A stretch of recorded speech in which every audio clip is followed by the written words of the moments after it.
Welcome to my class. Today we will discuss on suppositories, which is coming under Unit 4 of Pharmaceutics 1.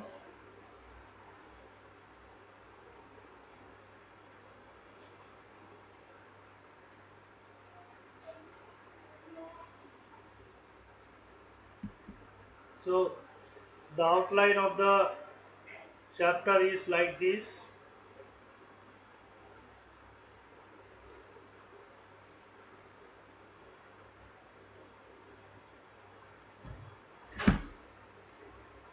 So you should know what is suppositories, what are the different types of suppositories available. Then there are advantage and disadvantage of suppositories, different type of bases. Advantage, disadvantage includes the comparison with other dosage forms or some specific treatment if needed, then suppository is better suited than others. Then what are the bases used for suppositories? So bases actually these are the inactive part of the suppository which are very much required to give the proper shape of the suppositories. Then we will see the different method of preparation for suppositories, medicated suppositories. Then different consideration like which is required for preparation, which we will discuss as our class will be going on. So which is that displacement value and its calculation, another parameter you have to consider which is known as mold calibration. So we will see this as our class will move forward. Then evaluation of suppository. So this is all about the chapter or this part actually included in your syllabus. So this part you have to study very carefully and thoroughly also. So upon completion of this chapter, you can know you can have idea that what is suppositories and their type, their use, the different preparation method and different formulation considerations you have to take during suppository preparation and different quality control tests of suppositories, so that you can assure that the prepared suppository is almost of good quality, which can be easily accepted at per requirement of the patient, and also the performance characteristics of the prepared suppositories. So these are the lesson plan. So class 1 will discuss on the following definitions, advantage, disadvantage of suppositories. In class 2 we will discuss on, we will see the basis of suppositories and their specification. Class 3 we will discuss on the different bases used for suppository preparation and their advantage and disadvantage over one another. Class 4 also we will continue if we could not complete it in class 3. Class 5 we will see the preparation method and different specification considered or formulation consideration to be taken into account, like the displacement value calculation, then mold calibration, and last class we will discuss on the quality control testing of suppositories after manufacture. So what is so coming to the definition? So what is suppositories? So suppositories are the special shaped solid dosage form of medicament which are meant for insertion into the body cavities other than mouth. So you know what is dosage form? So dosage form is actually a means or that technique. Rather it means actually or form you may say form of that drug which can be easily taken by a patient. Like that dosage form include different dosage form include like solid dosage form, semi-solid dosage form, liquid dosage form, injectable dosage form, like tablet coming under solid dosage form, capsule solid dosage form. So based on the physical appearance and physical property, they are classified as solid, semi-solid, liquid, or if it is administered by injection, then injection it is known as parenteral formulation or parenteral dosage form. So dosage form actually that means of administration of the drug in some suitable form, in some suitable form. Yes, and it is coming under semi-solid dosage form, or you may say it is also a solid dosage form. It is also a solid dosage form, but basically it's semi-solid as the appearance of the cell is not that much rigid, so it is coming under semi-solid also. So the question will be what type of dosage form the semi-solid is. So the answer will be semi-solid or sometimes solid. So in different book or different reference, if you follow different references or different book, then you may find that somehow it is mentioned as solid or somehow it is mentioned as semi-solid. So both are applicable and both are correct. But I will suggest that you will better say it's as a semi-solid dosage form, because solid dosage form are totally solid. No softness is there, but in suppositories some type of softness is there in the suppositories. So so Dalcolex is a medicated laxative preparation. Laxative preparation means they are to be inserted through rectum.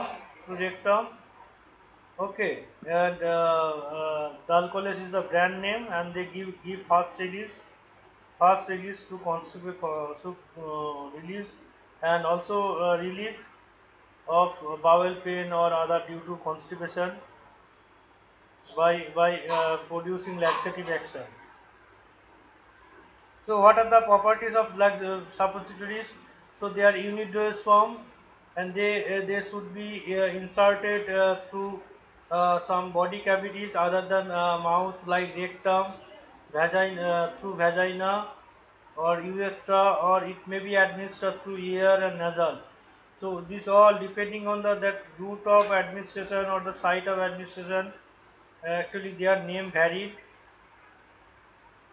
Okay, so we will see in the latter part of our discussion that what specific name, if it is administered rectally, if it is administered vaginally, if it is administered through urethra. So this all for actually local treatment of this rectum, vaginal infection, or urethral infection, or ear infection, nasal infection, or infection to the rectum or colon. So they are basically meant for local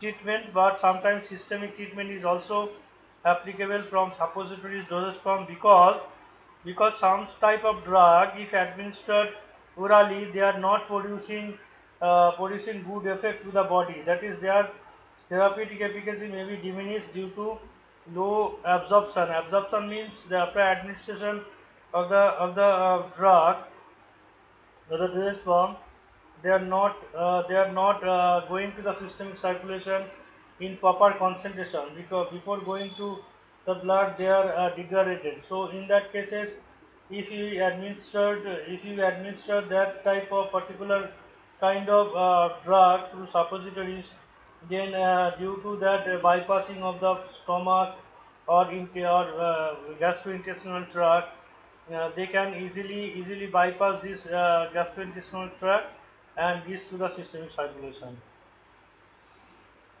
and they melt after insertion into body cavities and release the drug. So this is the very important parameter for suppositories. Suppositories are kind of preparation which actually get melted when it is administered in these cavities like rectum cavities, vaginal cavities, urethra, or through ear and nose due to the body temperature. So this is very important characteristic of suppositories, that after administration this will going to melt and they release the drug locally, or they can give action for some systemic effect where the drug should reach to the systemic circulation of the blood. So what are the specific therapeutic use of these suppositories, and when you go for suppository preparation? So these are the different use that they are used to produce local action, like they are used for producing emollient action, astringent action, antibacterial, then steroidal and local anesthetic action. They should be produced they should produce actually when the specific kind of drug which produce the emollient effect or astringent effect are incorporated, like that. And as I said that this also, so this all for local action, and this systemic action is also possible by incorporating different drug like analgesic, antispasmodic, sedative drug. Then the rectal suppositories are mostly used to treat constipation and rectal hemorrhoids. So rectal infection or that inflammation in the rectum due to some condition, it may arises out. So that particular condition can be treated with suppositories. So I think you should know what is drug. So drug is actually the active chemical required for producing the therapeutic effect. And along with that, one inactive part is there which is known as excipient. The excipient which is used for suppositories is known as base. In tablet preparation, if it is known as excipient. So the name of the inactive part which used for dosage form development is varied from dosage form to dosage form. If it is tablet, then they are known as excipient. If it is suppositories, then they are known as bases of the suppositories, like excipients of tablets. If it is liquid dosage form, then they are known as they are named as that auxiliary substance and vehicle of the liquid preparation, like that. So coming to the advantages of suppositories, so these are the specific advantages of suppositories.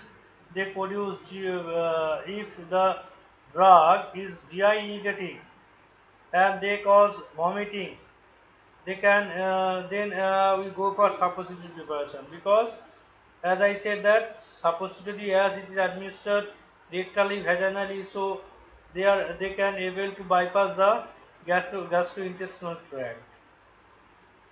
Then drug that get destroyed in the hepatic circulation and oral enzymatic retardation and stomach pH.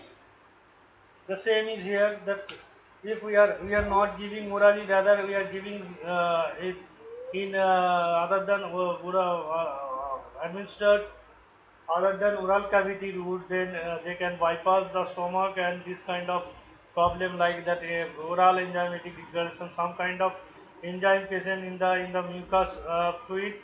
So that enzyme may degrade the drug, or the stomach pH can degrade the drug. So this kind of drug can be administered. Then child and elder patient can easily take suppositories, as they may face problem in swallowing the tablet capsule.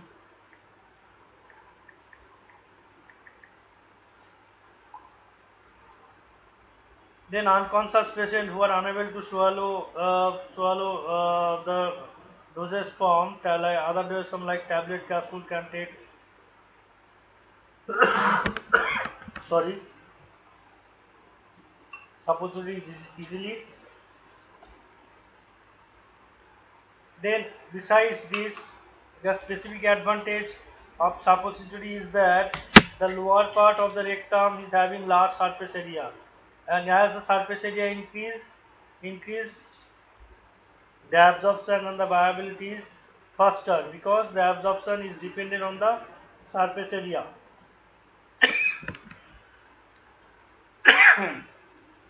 So the absorption and they show rapid action. Also higher drug loading is achieved. So high amount of drug can be administered through suppositories. So disadvantage of suppositories, the patient compatibility is often low. This is repeated actually. Patient compatibility is often low because patient usually can't take the suppository. It requires some help of some other second person for administration, so they are not so compatible with the patient choice of the patient, and this create in compliance to the patient. Then rectal absorption from drug or substance is erratic or unpredictable. So absorption cannot be predicted actually because there may be error in the calculation of the absorption or bioavailability locally. Then API can leak out suppositories and can alter the therapeutic action of the drug. As I said that the API melt in the body temperature. So if it is melted before reaching to the site for local action, then that also a problem in terms of their therapeutic inavailability. Then drugs which are return to mucous membrane cannot be administered because it produces irritation to the mucous membrane of the rectal or vaginal surface or other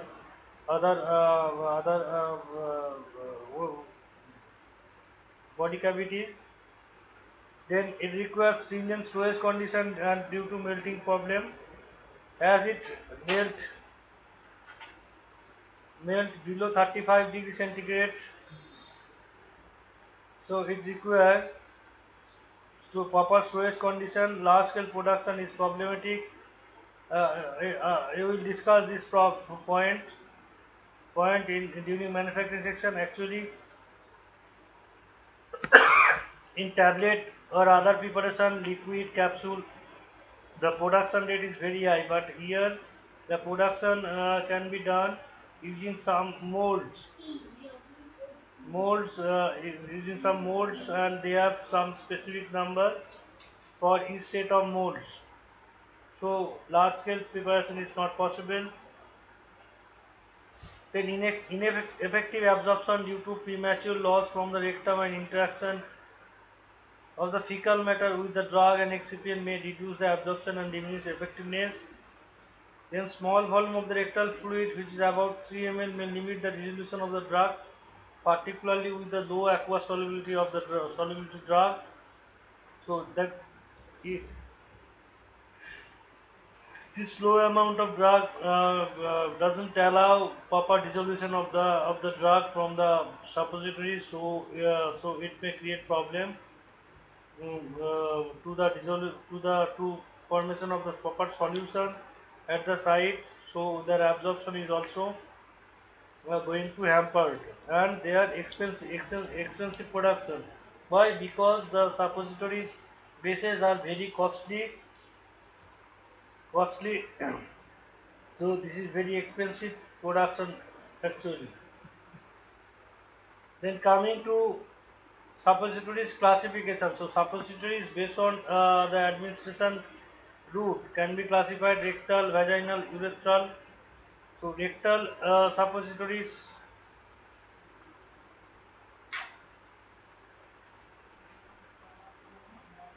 and among these urethral suppositories is of highest weight, which is 2 to 4 gram of weight and 2 to 5 inch length, whereas vaginal suppositories are 3 to 6 gram weight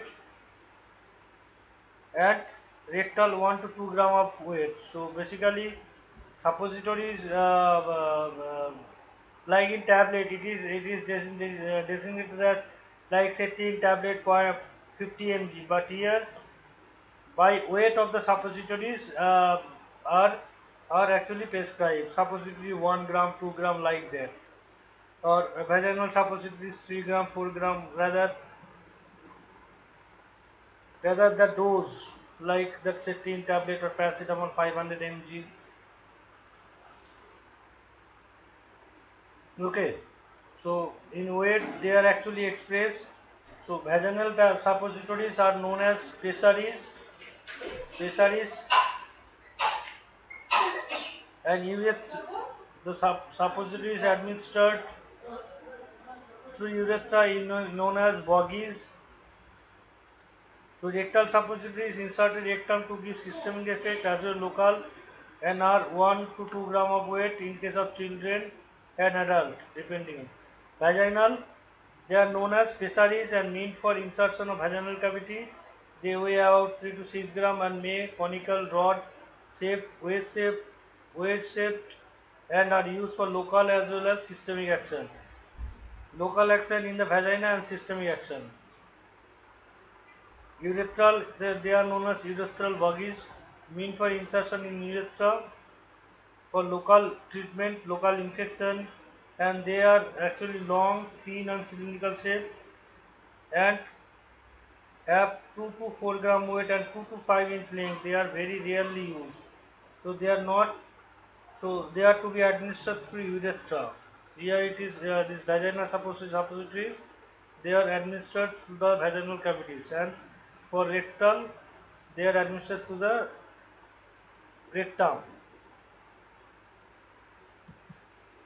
Then nasal suppositories are there, and ear cone. Nasal suppositories are also known as nasal bogies or Gubernaria.